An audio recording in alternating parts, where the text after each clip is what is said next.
things that matter. Accordingly, today we confront an urgent yet often hidden crisis: the mental health struggles of Nigerian veterans. Despite their courage on the battlefield, many of our veterans carry invisible scars, battling post traumatic stress disorder, depression, and anxiety long after the fight has ended. Research suggests that up to 25% of Nigerian soldiers may experience debilitating PTSD symptoms. That's following combat, while stigma and a lack of accessible mental health resources leave many suffering in silence. As one anonymous veteran put it, he said, "The battlefield may be behind me, but the echoes of war still haunt my mind." Now a look at causes of mental health challenges. Many Nigerian soldiers serving in the fight against Boko Haram and IS-affiliated groups witness horrific violence, leading to chronic anxiety, intrusive thoughts, flashbacks, of course, and nightmares. These are hallmarks of post-traumatic stress disorder (PTSD). A survey of 301 frontline troops found a PTSD prevalence of 32.2%, with combat exposure driving both psychological and physical symptom reporting. Now, moral injury. Beyond classic PTSD, veterans can suffer moral injury, and this is a deep distress arising when one's actions in war violate personal and cultural morals. Case reports from northeastern Nigeria highlight personnel grappling with guilt, shame, and existential crisis after their combat decision. I once worked at the defense headquarters where I met this young soldier. I realized he always was in deep thoughts, so I asked him one day what his issues were, and then I realized he had just been redeployed from the northeast. He had so much on his mind. You could sense that he had a lot of guilt, a lot of pain, and he was dealing with issues he could barely even talk about. That spurred me to write a novel, which I am working on presently, called The Prize. This more or less chronicles the personal experiences and emotional pain many soldiers go through while in combat and even after. Let's talk about burnout and workplace stress. Even during peacetime duties, over half of the personnel in one barrack study exhibited mild burnout, that is 55.2%, and psychological distress, standing at 65.1%, driven by long hours, role overload, and chronic occupational stress. Repeated deployments and somatization is also another issue our veterans grapple with. Multiple deployments intensify stress reactions, and research has shown that a weak but significant correlation exists between PTSD symptoms and somatization, which simply is physical complaints without a medical cause. You see that play out a lot amongst our soldiers. This suggests that soldiers may manifest trauma through bodily symptoms. Another mental health issue is the survival guilt and substance abuse. Veterans hospitalized for service related trauma report high levels of survival guilt, often compounded by alcohol or cannabis misuse as coping mechanisms, more or less. Yet, such cases remain largely undetected and untreated. As a matter of fact, we tend to get used to it and just play it out as one of those things. Now, the main issue: accessibility to healthcare support and under resourced mental health system. Nigeria, as I said earlier, has roughly 350 psychiatrists for over 200 million people. That is to say, about 0.15 per 100,000 people, leaving an estimated 80% of those with serious mental illness without adequate care. This leads us to the fragmented and underfunded services in Nigeria. Overall, health sector spending hovers around 4 to 5% of the federal budget, with no clear carve out for mental health. State and local contributions are even way lower, worsening rural urban disparities. And most veterans, when they are done, they end up in the rural areas. Let's look at veteran specific gaps now. Unlike countries with a dedicated veterans welfare system, Nigeria lacks a formal veteran health agency.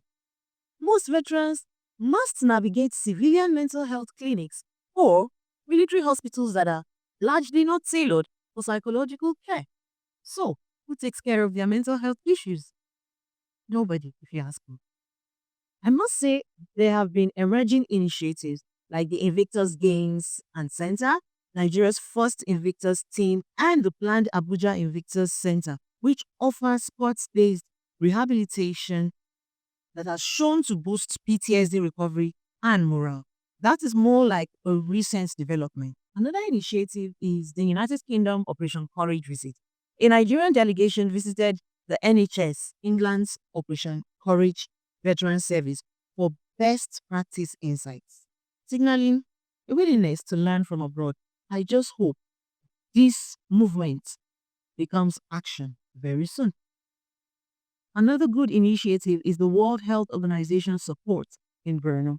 Humanitarian mental health programs in conflict affected states provide community based counseling, although the reach remains limited to a large extent. Let's look at the roles of key authorities. The Federal Ministry of Defense, for one, oversees the welfare, accommodation, and basic health care of servicemen.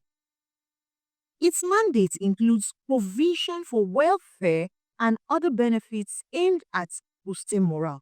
Yet, mental health remains a secondary concern to the ministry. Even for 7 personnel, how much more veterans? Now, what is the role of the Federal Ministry of Health? As Nigeria's lead for health policy and hospitals, the Federal Ministry of Health sets guidelines but struggles with workforce shortages and, of course, implementation of the 2013 National Mental Health Policy. So, more or less, nothing is working in that department. Now, veteran and ex-service organizations also have a role to play. Groups like the Nigerian Legion offer peer networking, but of course, they lack the capacity for clinical interventions. Are more or less like figureheads and sitting ducks, if you ask me. What about non-governmental organizations and international partners? Organizations such as GIANCO, ACWEL, and the World Health Organization Regional Office for Africa kind of fill critical gaps, such as providing training, helplines, and of course, mobile clinics in conflict zones. Having stated the issues, let's now look at actionable solutions. The first thing I'll suggest is establish a dedicated veteran health unit. Create a joint veterans Ministry of Defense, Federal Ministry of Health agency responsible for mental health policy, funding, and program delivery. Also, increase funding and budget transparency. Allocate at least 15% of the health budget to mental health issues, which have become prevalent in Nigeria these days, with a veteran specific sub allocation tracked in public funds. Another suggestion will be routine screening and early intervention. Mandate annual psychological screenings for all active and retired personnel, leveraging validated tools to detect PTSD, depression, and burnouts early, because most of these issues start even while they are active. Another suggestion would be task shifting and telemedicine. Train community health officers and military medics in basic trauma counseling. Deploy telepsychiatry to reach remote bases and rural veterans. I would also suggest anti-stigma and public education campaigns. You know, we often talk about old soldier, and most times when we say old soldier, we are referring to some soldier who has come back from the front lines with mental health issues, and this is quite derogatory. So I would suggest that we partner with media, religious leaders, and veteran organizations to normalize help seeking and dispel myths linking mental health illness to possession, some sort of spiritual possession or weakness. One other thing I would suggest is peer support and sports rehabilitation. Expand the Invictus style programs nationwide. Develop veteran peer mentor networks to provide mutual support and, of course, reintegration assistance. I would also say we ought to strengthen workforce capacity, fast track recruitment of psychologists, psychiatrists, and social workers through diaspora incentives. Implements the 2018 Nigeria Health Workforce Country Profile Recommendations for retention and distribution of the workforce. My final suggestion would be research and data collection. Government should fund studies on Nigeria veterans' mental health to inform evidence-based policies and also integrate veteran identifiers into the national health surveys.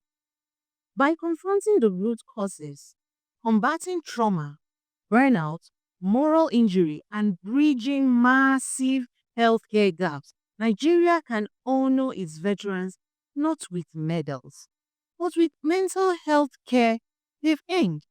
Now, in closing, I would say that the evidence is clear.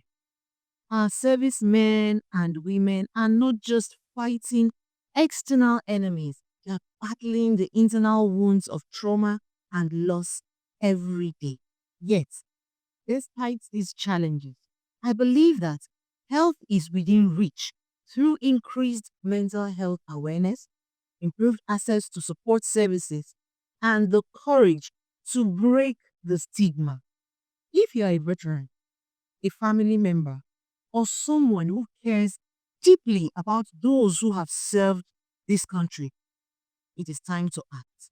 Advocate for better mental health funding, support community programs, and encourage open conversations about mental well being of veterans.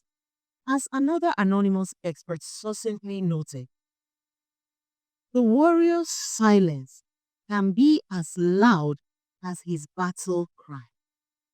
So let's ensure that our veterans are never forced to fight their inner battles alone. Speak up, reach out, and be the change our heroes need. I am Annabelle Kemi, and you have been on the other side of this. Thank you for watching.